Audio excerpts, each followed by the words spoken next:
Hello guys, ഇന്ന് നമ്മൾ ഉണ്ടാക്കാൻ പോകുന്നത് ഒരു തീയലാണ്. നമ്മുടെ അവിടെ ഇതിനെ തീയലെന്നാണ് പറയുന്നത്. നമ്മൾ ആലപ്പുഴ കായംകുളമാണ്. നിങ്ങളുടെ അവിടെ എന്താ പറയുന്നത് കമൻറ്റ് ചെയ്യുക.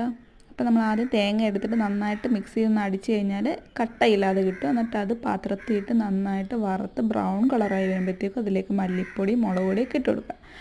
അതിനുശേഷം പച്ചക്കറിയായിട്ട് ഉള്ളി, തക്കാളി, കിഴങ്ങ്, പച്ചമുളക് എല്ലാം കൂടെ അരിഞ്ഞ് വെച്ചിട്ട് പാത്രം ചൂടാക്കി എണ്ണ ഒഴിച്ച് കടുക് പൊട്ടിച്ച് ഉള്ളിയും പച്ചമുളകും മൂത്തിട്ട് പിന്നെ അതിലേക്ക് കിഴങ്ങൂടെ ഇട്ട് വഴറ്റിയെടുക്കുക. എന്നിട്ട് അതൊന്ന് മൂത്ത് വരുമ്പോഴത്തേക്ക് അതിലേക്ക് തക്കാളി ഇട്ട് കൊടുക്കണം. ചിലയിടത്തൊക്കെ ഇതിന് പേര് പോലും ഇല്ല കറിക്കൊന്നും. നിങ്ങളുടെ അവിടെ എന്തോ പേരെന്നൊന്നും കമൻറ്റ് ചെയ്യുക കേട്ടോ, എന്ന് അറിഞ്ഞിരിക്കാൻ വേണ്ടിയാണ്. എന്നിട്ട് അത് മൂത്ത് കഴിയുമ്പോൾ വെള്ളം ഒഴിച്ച് കൊടുക്കുക. വെള്ളം തിളച്ച് വരുമ്പോഴത്തേക്ക് എന്നിട്ട് നമ്മൾ അരച്ചരപ്പിട്ട് കൊടുക്കണം. അരച്ചരപ്പിൽ വെള്ളമൊന്നും ചേർക്കാതെ തന്നെ നന്നായിട്ട് അരച്ച് കഴിഞ്ഞാൽ ഇതുപോലെ നന്നായിട്ട് അരഞ്ഞ് കിട്ടും. എന്നിട്ട് അതൊന്ന് കുറുകി വരുമ്പോഴത്തേക്ക് അതിലേക്ക് കുറച്ച് ഉപ്പൊക്കെ ഇട്ട് കുറുക്കി എടുത്തു കഴിഞ്ഞാൽ തീയൽ റെഡിയാണ്. അപ്പോൾ നിങ്ങൾ ട്രൈ ചെയ്ത് നോക്കുക. ഇഷ്ടപ്പെട്ട വീഡിയോ ലൈക്ക് ചെയ്യുക, ഷെയർ ചെയ്യുക, സബ്സ്ക്രൈബ് ചെയ്യുക.